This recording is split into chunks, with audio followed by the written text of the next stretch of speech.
Student, अब हम जिस बुक के बारे में बात करने जा रहे हैं वो है फंक्शनल इंग्लिश। इंग्लिश बहुत ही ज़्यादा इंपॉर्टेंट सब्जेक्ट है। ये 3 क्रेडिट और का है और इसका पेपर भी 90 मार्क्स का आता है। और ज़्यादातर मैं आपको बता दूं, जो इंग्लिश का पेपर है वो हमारे पास कंटेंट का जो लाइन है यानी ऑब्जेक्टिव्स हैं वो नहीं उठाए जाते। उनसे रिलेटेड चीज़ें आपसे पूछी जाती हैं इंग्लिश के पेपर में, बिल्कुल हूबहू जैसे F1 में होता है कि ऑब्जेक्टिव्स उठा लिए, या कभी एनाटॉमी में हो गया या बिहेवियर में हो गया। लेकिन इंग्लिश में ऐसा नहीं होता। ना हमारे फर्स्ट सेमेस्टर में ऐसा हुआ कि हमने जो पढ़ा कंटेंट के अकॉर्डिंग उसमें से कुछ भी नहीं आया। 2 मार्क्स का क्वेश्चन आया था जो हम पढ़ के गए थे, बाकी सारा उससे रिलेट करके था। और जो अभी सेकंड सेमेस्टर का हमने पेपर दिया है, इसमें हर चीज़ जो भी थी ना वो हमारे पास ऑब्जेक्टिव्स में थे बिल्कुल भी नहीं थी, सिर्फ रिलेटेड थी उससे, लेकिन उसमें से कुछ भी नहीं था। मतलब ऑब्जेक्टिव्स की लाइन उन्होंने ज़रा भी नहीं उठाई हुई थी। इंग्लिश के एमसीक्यूज़ के बारे में बता दूं। जो इंग्लिश के एमसीक्यूज़ हैं ना आपके, ये स्टेटमेंट बेस भी आते हैं और सिनेरियो बेस नहीं आते। स्टेटमेंट बेस ही आते हैं, उन्होंने डिफरेंट तरह की स्टेटमेंट पूछी होती हैं और आपने उसमें से बताना होता है। और 1-2 पैराग्राफ भी आ सकते हैं अगर उसमें से आपने देख के बताना होता, लेकिन ऐसा नहीं होता। ना हमारे फर्स्ट सेमेस्टर में ऐसा हुआ है कि हमने पैराग्राफ में से देख के लगाने थे, और ना ही सेकेंड सेमेस्टर में ऐसा हुआ है। उन्होंने यहाँ से इन जो कॉन्टेंट है ना इनसे रिलेटेड एमसीक्यूज़ आते हैं, उन्होंने एमसीक्यू ज़रूर उठाए होते हैं। पहला चैप्टर एक्सप्लेन करती हूँ। जो हमारे पास पहला चैप्टर है ना, इसमें जो वोकेबलरी है और जितना भी ये चैप्टर है, ख़ासतौर पे साउंड प्रोडक्शन, हमें ये 2 एमसीक्यूज़ आए थे साउंड प्रोडक्शन से रिलेटेड। मतलब कि एक वर्ड लिखा हुआ था, नीचे डिफरेंट तरह की वर्ड लिखे हुए थे कि किन वर्ड्स को मिला के इसकी साउंड बनती है। फोनिक्स लिखे हुए थे, फोनिक्स लिखे हुए थे, और कहा हुआ था कि कौन कौन से फोनिक्स मिला के ये साउंड बनती है। जो सेंटेंस स्ट्रक्चर है, इसमें से हमें क्वेश्चन आया था कि कंपाउंड सेंटेंस कम्प्लेक्स, इसकी एग्जाम्पल्स के साथ एक्सप्लेन करें। और इसके अलावा जितनी भी ये चीज़ें हैं ना, ये सारा कुछ एमसीक्यूज़ में आता है। और जो वर्ड फॉर्मेशन है ना, इसमें से आपको क्वेश्चन आ सकता है कंपाउंडिंग, क्लिपिंग वगैरह में से। बाकी जितना भी है फ्रेगमेंट, सेंटेंस, रन ऑन, सिनोनियम, एंटोनियम्स, ये सारे के सारे ना एमसीक्यूज़ के हवाले से आते हैं।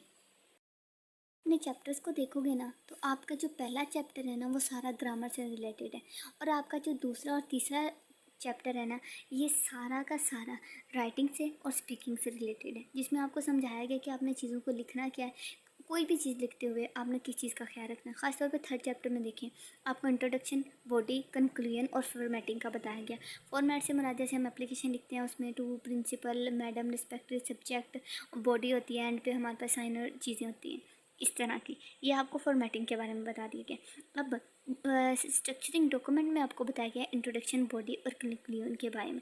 अब आपने अगर कोई भी रिपोर्ट, लेटर या ऐसे लिखनी है तो आपने इंट्रोडक्शन, बॉडी और समरी तीनों का ख्याल रखना है। और ये लिखते वक्त आपने अपनी जो टोन है उसको भी देखना है, और आपने ये भी देखना है कि आप स्टीरियोटाइप तो नहीं कर रहे, आप कोई अजम्पशन पे बात तो नहीं कर रहे। अगर आपको कोई रिपोर्ट लिखने के लिए आ जाती है तो आपने इंट्रोडक्शन दिलवाना है सबसे पहले। इंट्रोडक्शन करते हुए उसमें जो भी चीज़ लिखनी है कंसाइजली ये मतलब नहीं है कि आप वर्ड्स को छोटा कर दें, आप वर्ड्स को जितना मर्जी कर दें, लेकिन जो आपकी बात है ना वो ऐसे रायता ना फैलाओ। यानी आप ब्ला ब्ला ब्ला वर्ड्स ना लिख रहे हो, एम ये वो फलानम का नहीं। आपने बिल्कुल कंसाइज वर्ड लिखने हैं कि भाई मेरे साथ ये प्रॉब्लम है या हमारी ऐसे करके मसला चल रहा है। उसके बाद अपने बॉडी में अपनी बात बतानी है कि फ़र्ज़ करें आपने, जैसे हमने मिड टर्म पे लिखा था कि हाँ, मैंने इंट्रो में ये लिखा था कि इस डेट को इतना हमारे कॉलेज का मिड टर्म का रिज़ल्ट आया था, उसके बाद मैंने इतने मार्क्स सिक्योर किए हैं और अब मैं चाहती हूँ कि मैं आगे अपेयर हूँ, तो आप मुझे अपना हम मेरा सर्टिफिकेट दे दें।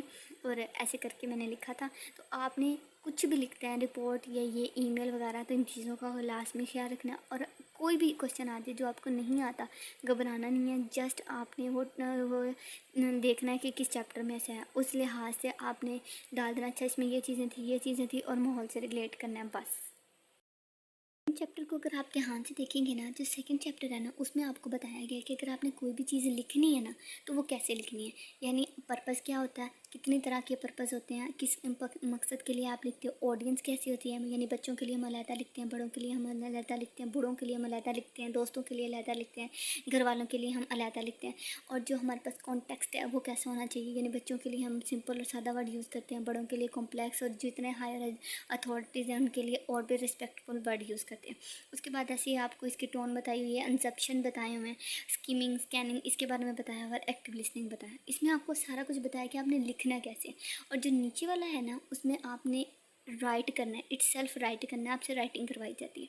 जो हमारे पास ये सेकंड चैप्टर है ना, इसमें से हमें आई थी ना जो चीज़ें, वो हमें ये एक्टिव लिसनिंग और रीडिंग स्ट्रैटेजीज में से आई थी।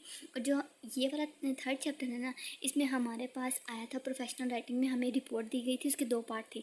एक में हमने रिपोर्ट का स्ट्रक्चर बताना था और दूसरे में हमने रिपोर्ट लिख के दिखानी थी अपने मिड टर्म के रिज़ल्ट के हवाले से।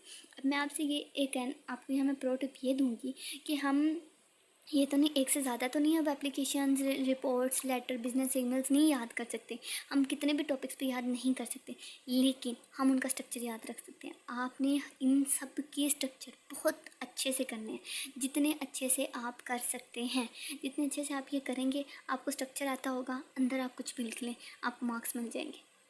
इसके अलावा ये जो कम्युनिकेशन है, नेटवर्क्स है, प्रेजेंटेशन स्किल्स है या पब्लिक स्पीकिंग है, आपने अगर इनमें से कोई भी क्वेश्चन आ जाए ना, तो आपने पता क्या करना है, परेशान नहीं होना। आपने ये सोचना है कि ये किस चैप्टर में से आया, और ध्यान से देखो। आपने पॉडकास्ट सुने हैं कभी?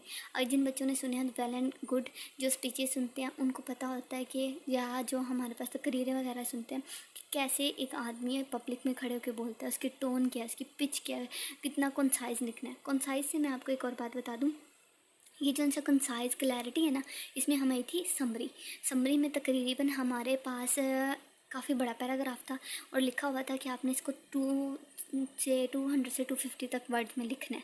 अब उसको लिखने के, समरी को लिखने के ना 2 तरीके होते हैं। एक यह है कि आपका जो पैराग्राफ है ना, आप उसी की लाइनें कट करके, एक्स्ट्रा लाइंस कट करके और बाकी समरी वैसे की वैसे ही लिख दो। ये मैं लिख कर आई थी। और एक और तरीका है कि आप वो पूरी समरी पढ़ो और अपने लफ्ज़ों में उसको लिख दो। और ये किस में आता है? अब देखो, आई तो समरी थी, लेकिन यहाँ कहीं पे भी समरी का जिक्र नहीं है। यहाँ पे कोहेरेंस, कंसाइजनेस और क्लैरिटी का जिक्र है। इंग्लिश का पेपर में ऐसा ही होता है, चीज़ें सामने लिखी हैं लेकिन इससे रेलेवेंट चीज़ें लिखी जाती हैं।